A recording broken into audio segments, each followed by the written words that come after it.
Hi mate. Alright, here is your doubles tutorial.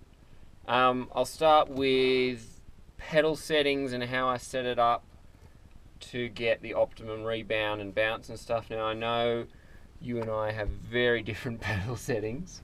I'm not sure about your spring tension, but you have, I think, lower spring tension, but the main thing is you have the VDL drive all the way forward.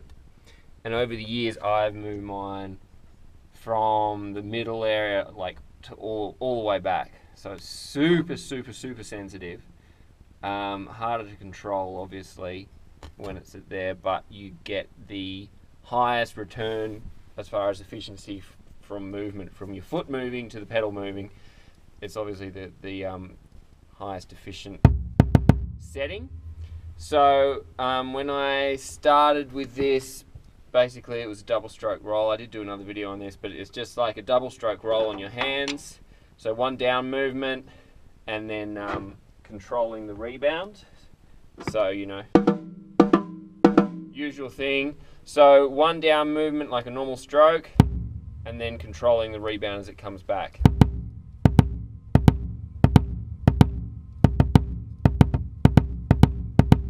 So I'm not doing like heel toe sort of thing.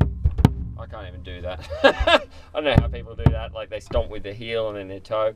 It's just keeping your heel up and then controlling the rebound as it comes back.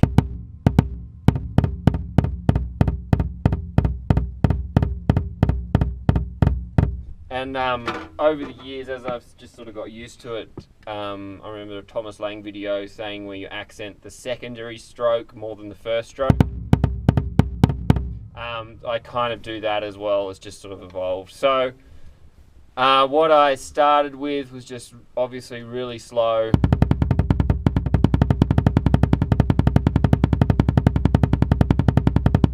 Just holding that under a groove for ages and paradiddle. Really good for spacing and checking, you know, making sure that your note spacing is correct for doubles. The other thing I do is I'll play a groove and just doing 1 foot of the doubles instead of going. I'll just do the 1 foot to make sure I'm really locking in.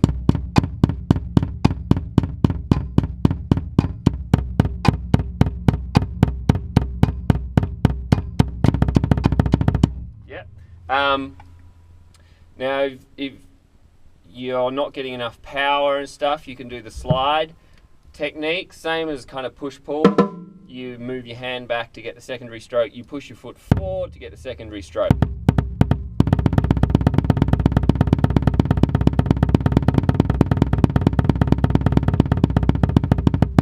Obviously that's not as efficient, but you get a lot more power out of it. So for sometimes if it's live and I've got a lot of adrenaline going, and there's some stupid fast section I've got to pull off, I will just do.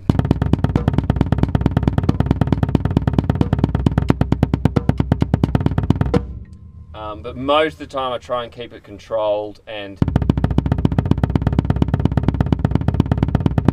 not let my foot slide forward and stuff. Because as you do the slide thing, it gives it a little bit of a lope feel to it, and I want to keep doubles consistent and smooth, so you can't really tell the difference between singles and doubles, which is the eternal nerd battle. But yeah, so it's just controlling that second rebound by keeping the pressure on the footboard.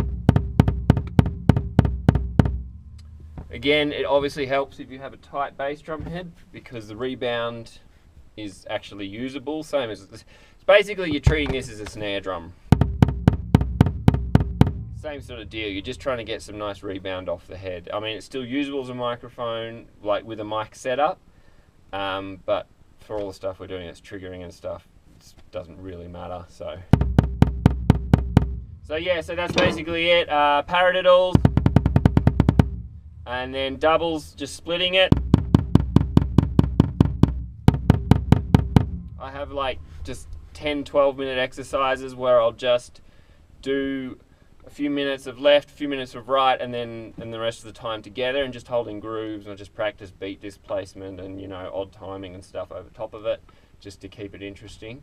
But you know what it's like. It's the same as singles. It's just repetition and stuff, but way less effort than singles.